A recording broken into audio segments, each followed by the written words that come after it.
You despicable dinosaurs! You're dealing with a licensed plumber here!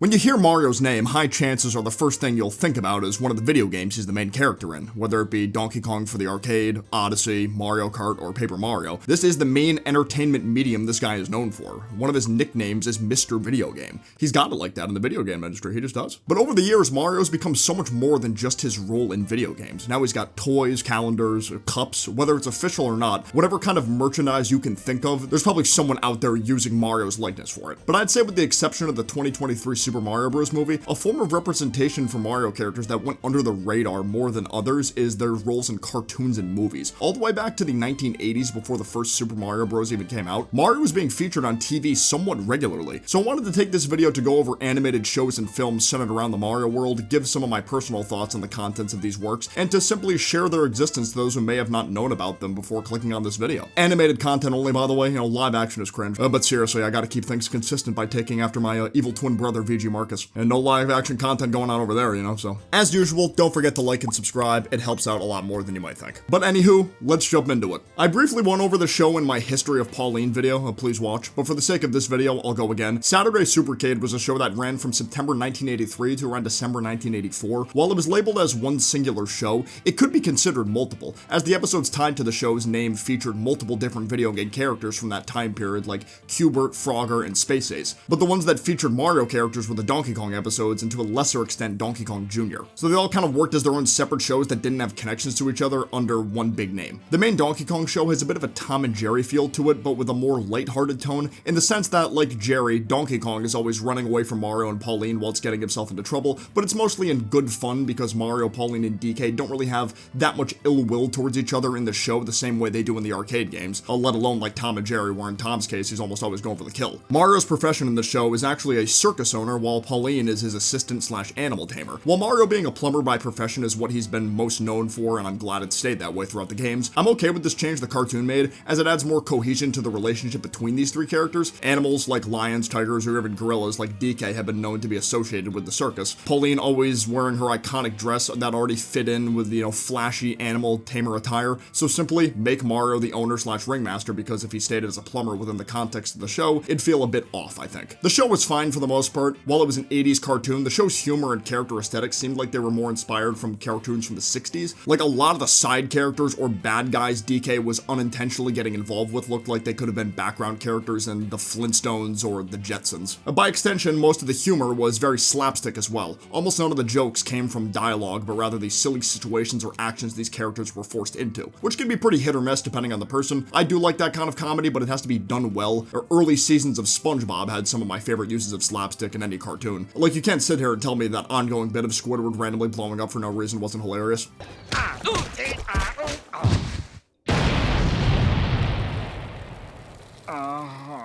The DK show isn't quite on that level. It's a lot of, hey, look at this funny ape wearing human clothing. But I think one of the most underrated parts of the show, despite it almost certainly being unintentional, was how it predicted Rambi's inclusion in the Donkey Kong Country series. The episode Hairy Parent had DK riding an unnamed rhino at one point. Hey, look at him go. There he goes. It's Rambi, guys. Super Mario Kun and the Kodansha manga weren't the only major pieces of non-video game Mario media that only Japan got. On July 18th, 1986, a Super Mario Bros. Movie titled Super Mario Bros. Peach-hime Kitsushu Daisaksen, which roughly translates to Super Mario Bros. Princess Peach Rescue Operation, would be released only in Japan. Despite the film only being around an hour, the film's distributors, Shoshiku Fuji Company, gave it a theatrical release. If you played the first Super Mario Bros. Game or watched Illumination's Mario movie, the plot in this one is relatively similar. Mario and Luigi are living in the real human world where they have to rescue Princess Peach from Bowser in another world, aka the Mushroom Kingdom. Thank God there was a YouTube riff of this movie with English subtitles, or there's no shot I'd know what any of these characters are saying. Okay, so she's saying, save me, Mario. And that's about it. It's a pretty decent film in my opinion. It's funny for many different reasons. The voice actors' deliveries on lines are just funny in general a lot of the time, but then there's parts I find funny that I'm sure weren't intended to be funny, like how the movie just uses the ripped version of the Underground theme in the background while Hammer Bro is chasing Mario.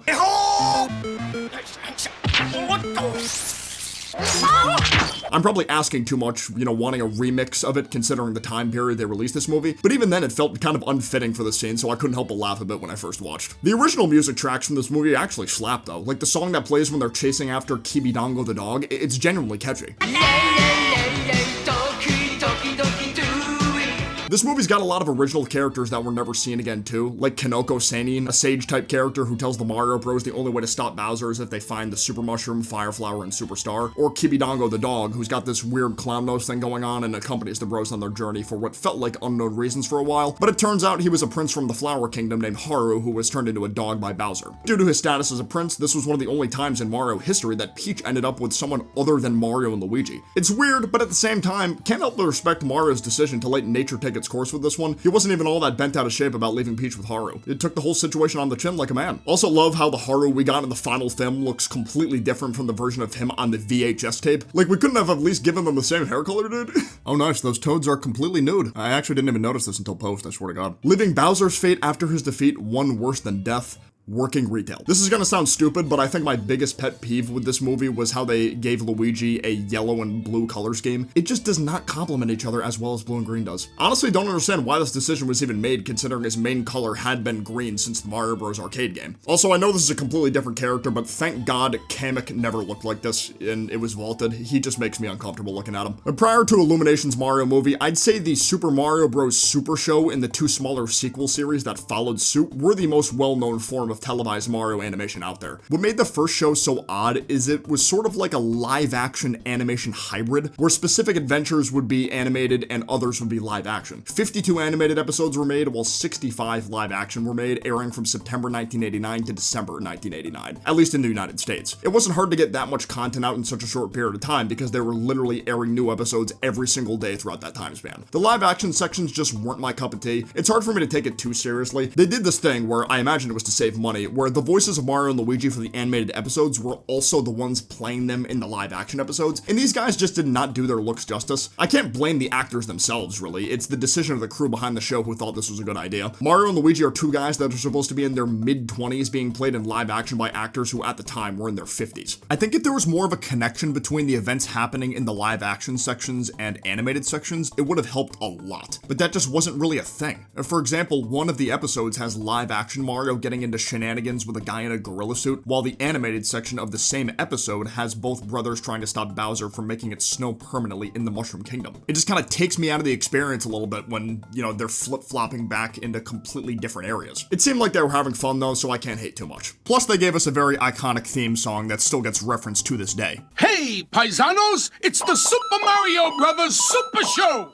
With the Mario Brothers and plumbing's a game, we're not like the others who get all the fame. The voices they had were fine though. That's the beauty of voice acting with these kinds of characters. You know, physical aging won't affect your voice as much as it does your face and body, at least in most cases. The premise, like most other Mario things, is simple. The bros get trapped in the Mushroom Kingdom and are looking for a way home, while simultaneously trying to keep the Mushroom Kingdom safe from Bowser, or I guess King Koopa as the show calls him. Do not like this Bowser at all, by the way, at least, you know, the way he looks, never have, never will. The voice work by Harvey Atkin was fine, but man, this all green Bowser wearing a crown the entire time, just it did not look good to me. Or rather, he felt very out of place in a sense, like he belonged at a completely different show. I could see him being a villain in Dragon Tales or something. But at least what we got here was better than whatever insanity they were cooking with this concept art. Tell me this isn't the most insane poster you've ever seen. We got Bowser back there with a body that's quite close to what he looks like in the games to this day, but the head was the all-green one that the show ended up using. At least the final design for the show is more well-rounded than the concept art, I'll give it that. The content it offered was fairly limited at the time because it was only including characters from the first two Super Mario Bros. Games.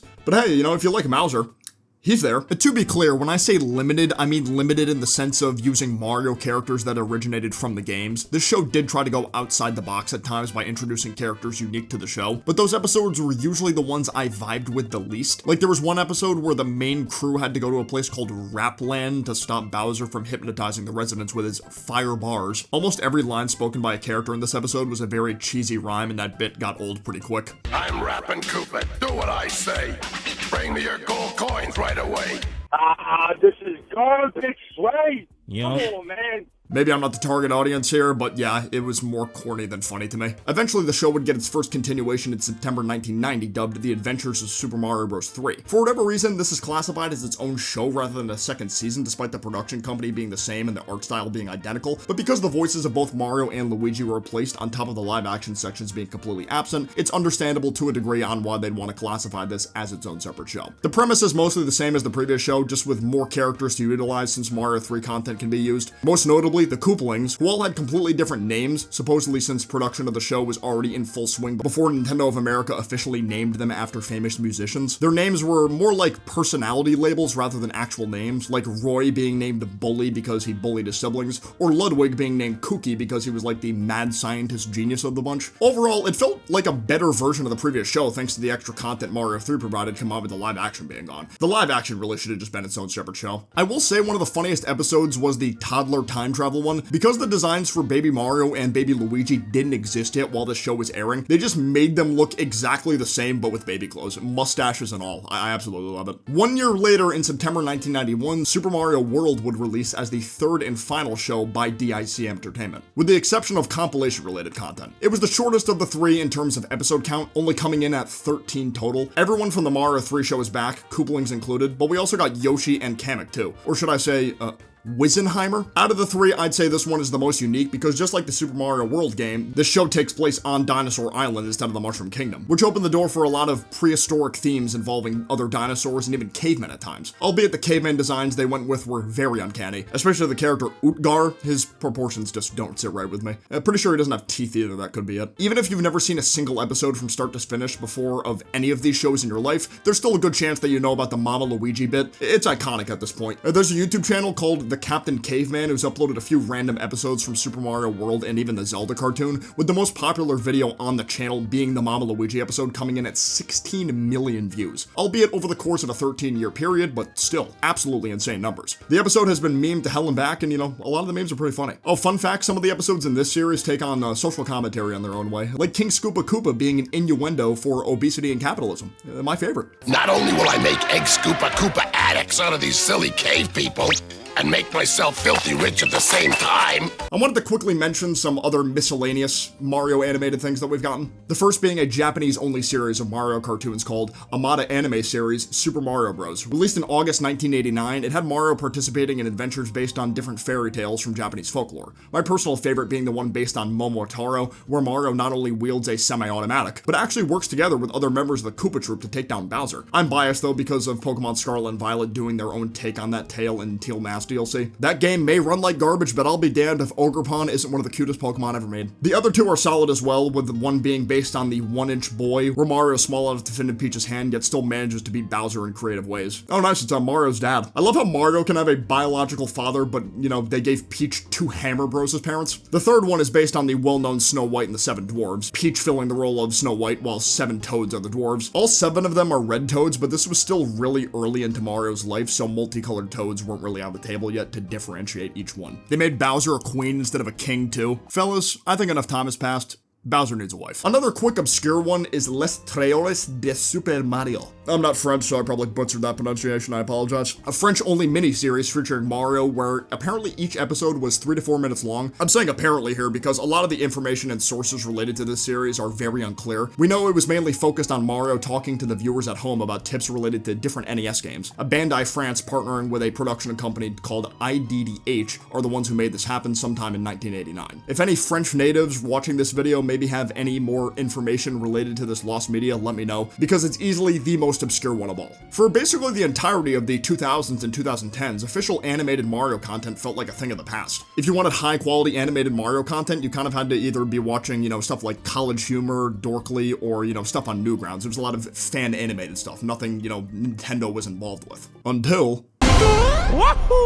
First announced all the way back in 2018 and officially releasing in theaters on April 5th, 2023, the Super Mario Bros. Movie by Illumination was something many people desired. Finally, a fully animated Mario movie that's not this. There was a bit of uncertainty leading up to the release though. Lots of diehard Mario lovers were not a fan of the almost entirely A-list celebrity cast being the ones to represent these characters, and most notably Chris Pratt voicing Mario instead of Charles Martinet. While I still prefer Charles and Kevin as Mario's VA, I think Chris Pratt did a fine enough job as Mario. Plus it's not like the movie crew completely ignored Charles' existence, as he played the roles of Mario Luigi's father and the guy at the restaurant who was designed as a nod to classic Mario. The folks working on the movie definitely cared about the source material with tons of neat references to older Mario games and even other Nintendo games like Kid Icarus, yet still had some problems that were hard for folks to ignore, myself included. A big one for me was the fact that Grant Kirkhope, the Donkey Kong 64 composer responsible for the DK rap, was not credited anywhere despite the rap being used in the movie as DK's introduction song. It's a pretty slimy move there considering how much fan service is in this film. The movie also fell into the Hollywood Illumination trope of using tons of pop culture songs throughout certain scenes, like I Need a Hero, Mr. Blue Sky, and Take On Me. Take On Me being one of the more notorious ones, because it was revealed a remix of Donkey Kong Country's theme might have been planned to be used during the sequence instead of Take On Me in the final version. And we definitely got robbed there, we really did. But at least we didn't get Jump from Van Halen during the final Bowser fight, because whoo boy, you know, Van Halen's fine, but the climax wouldn't have hit nearly as hard as what we got with the remix of the Star theme. Pretty much everyone has said this, but the bigger the Mario fan you are, the more enjoyable of a time you'll have with this movie. So I can't really hate on the few critics who gave this movie a lower score, as they're a movie critic by profession and are supposed to be looking at it through the most objective lens possible on what makes a good film, regardless if it's intended for a young audience or not. I always hated the but it's a kids movie argument, so it's like, oh, it's completely above criticism. Like, that's always been stupid. Mario games aren't really known for having the most engaging stories in the world unless it's Paper Mario or a Mario & Luigi game, but it's a different situation when it's a movie. You know, you kind of have to have a bit of an engaging story. You know, we're not asking for a Stanley Kubrick thing going on here, but I mean, come on. The Mario movie story was fine, but it still kind of felt like the bare minimum in some ways, so I can understand why some critics or even viewers walked out of it a bit dissatisfied. But then there's the argument of because it's a video game adaptation, it shouldn't be taken super seriously and doesn't necessarily need to be a good film to be successful, which I can't really argue against that much. The Mario movie was very enjoyable for me and went on to become a huge success, even getting greenlit for a sequel set to release in April 2026. On top of being one of the highest grossing animated and video game films of all time to this day, grossing over $1 billion worldwide. And I feel like the biggest example of not needing to be good to make money, at least, you know, recently, is the Minecraft movie. Still have yet to see it to this day because I refuse to sit in a theater where grown adults are acting like this.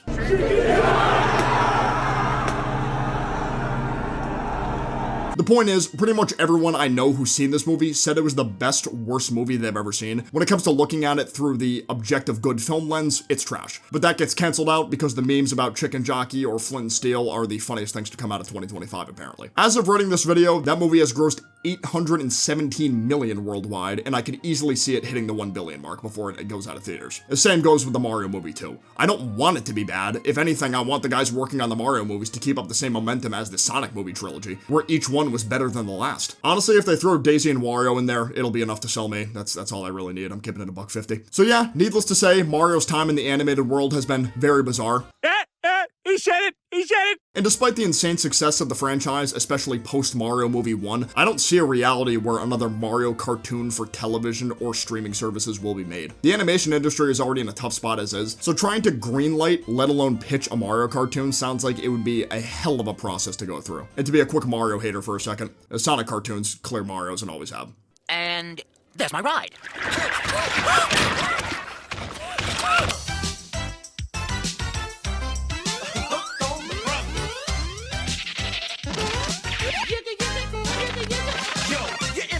So hang on to your seat, get ready for adventure and remarkable feats. You'll meet Koopas and Troopers, the princess and the